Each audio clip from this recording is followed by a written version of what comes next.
तो आखिरकार शंकराचार्य ने अपना आखिरी श्राप दे दिया है।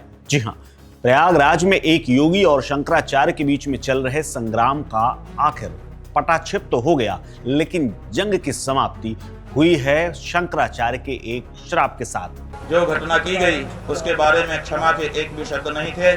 अभिमुक्तेश्वरानंद ने प्रयागराज माघ मेले में धर्म स्थल छोड़ने से पहले जो कहा है, लोग उसे एक सन्यासी का आखिरी श्राप क्यों बोल रहे हैं, आइए आपको बताते हैं। देखिए, पिछले करीब 2 हफ्ते से चल रहा यह हाई वोल्टेज संघर्ष 28 जनवरी की सुबह करीब 8 साढ़े 8 बजे के आसपास खत्म हुआ, जब शंकराचार्य ने प्रशासन के अड़ियल रवैये के आगे झुकने की बजाय बिना स्नान के ही संगम क्षेत्र छोड़ने का फैसला किया। और जाते जाते अभिमुक्तेश्वरानंद ऐसा क्या कह गए जिसे लोग श्राप कह रहे हैं।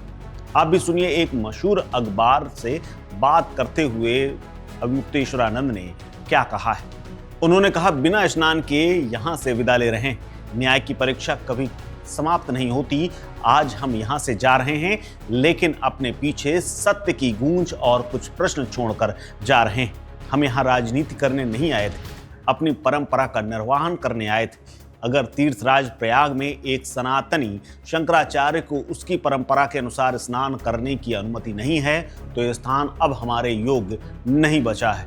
हम अपनी मर्यादा को सत्ता के अहंकार के आगे नीलाम नहीं करेंगे। ये कहकर शंकराचार्य मेला क्षेत्र छोड़ करके काशी के लिए रवाना हो गए।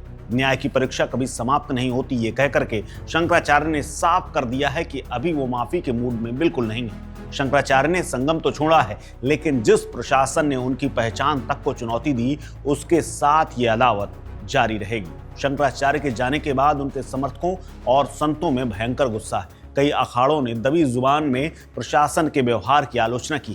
चारों शंकराचार्यों को मौनी अमावस्या पर स्नान के लिए हम एक SOP बनाएंगे।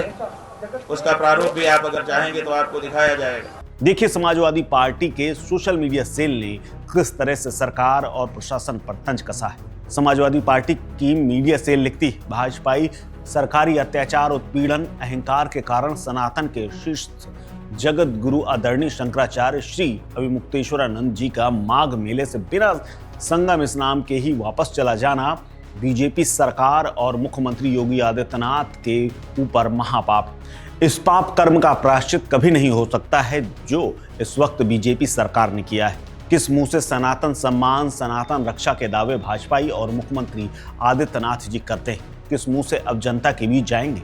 किस मुंह से बांग्लादेश, पाकिस्तान के मुद्दे उठाएंगे, जबकि इनके खुद के अपने राज्य में न दलित पिछड़े सुरक्षित हैं, न ही धर्मगुरु, पुजारी, सन्यासी या फिर खुद सनातन के सर्वोच्च पदासीन शंकराचार्य तक इस भाजपा सरकार के अत्याचार से दुखी है।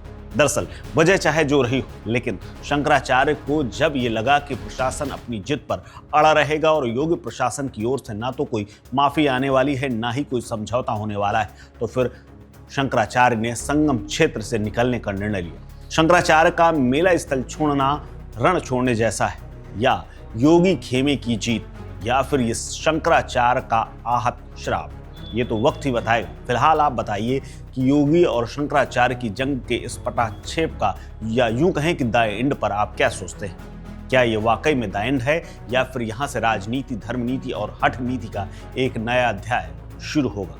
शेयर कीजिए अपनी राय, अपने विचार, अपने ओपिनियन हमारे साथ, क्योंकि हम हैं इंडिया वॉइस, आपकी अपनी इंडिपेंडेंट वॉइस।